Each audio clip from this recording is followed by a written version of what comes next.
Hi friends, welcome to Rama science world. ఈరోజు మీతో ఒక చిన్న అంశాన్ని షేర్ చేసుకుందాం అనుకుంటున్నాను. ఏంటంటే, మనలో చాలామందికి అన్నీ ఉంటాయి. డబ్బులు ఉంటాయి, వస్తువులు ఉంటాయి, చుట్టూ వ్యక్తులు ఉంటారు. ఎందుకు భయం వేస్తూ ఉంటారు? సో కారణం, మీరు చేసే పనిని మీరు ఆనందించాలి. ఫస్ట్ థింగ్ అంటే, మనం ఏదైతే చేస్తున్నామో ఆ పనికి సంబంధించి ఆ పనిలో ఉన్నప్పుడు మీకు దుఃఖం అన్నది తగ్గుతుంది. కానీ మీరు ఏం ఆలోచిస్తున్నారంటే, గతంలో జరిగిన పరిస్థితి మరి భవిష్యత్తులో అలా జరుగుతుందేమో అన్న మైండ్లో ఏర్పరచుకున్న ఆలోచన వల్ల మీకు భయం వేస్తుంది ఫ్రెండ్స్. వాస్తవంగా ఇప్పుడు మీకు ఉన్నటువంటి డబ్బులు ఈ రోజుకి సరిపోతాయి, కొన్న రోజులకు సరిపోతాయి.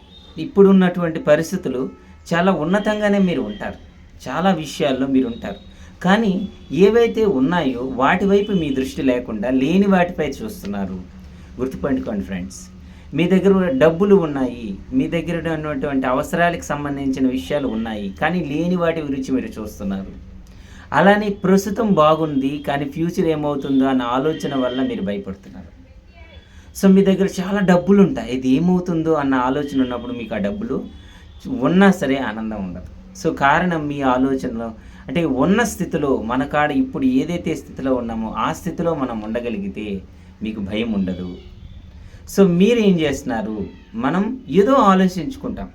60 సంవత్సరాల తర్వాత ఏమవుతుంది, 70 సంవత్సరాల తర్వాత ఏమవుతుంది, సో రేపు ఏమవుతుంది అన్న ఆలోచన వల్ల ఈరోజు ఆనందాన్ని కంప్లీట్గా డిస్టర్బెన్స్ చేస్తున్నాం. ఈరోజు నాతో మంచిగా ఉన్నాడు, రేపు అవుతాడు అన్న ఆలోచన వల్ల మీరు డిస్టర్బెన్స్ క్రియేట్ అవుతున్నారు.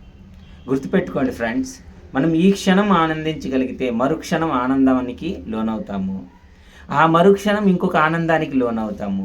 అట్లా ప్రతి క్షణము ఆనందాన్ని మనం సృష్టించుకోవచ్చు ఫ్రెండ్స్. సో భవిష్యత్ అనేది ఇలానే ఉంటుందని ఎక్కడ రాసి లేదు.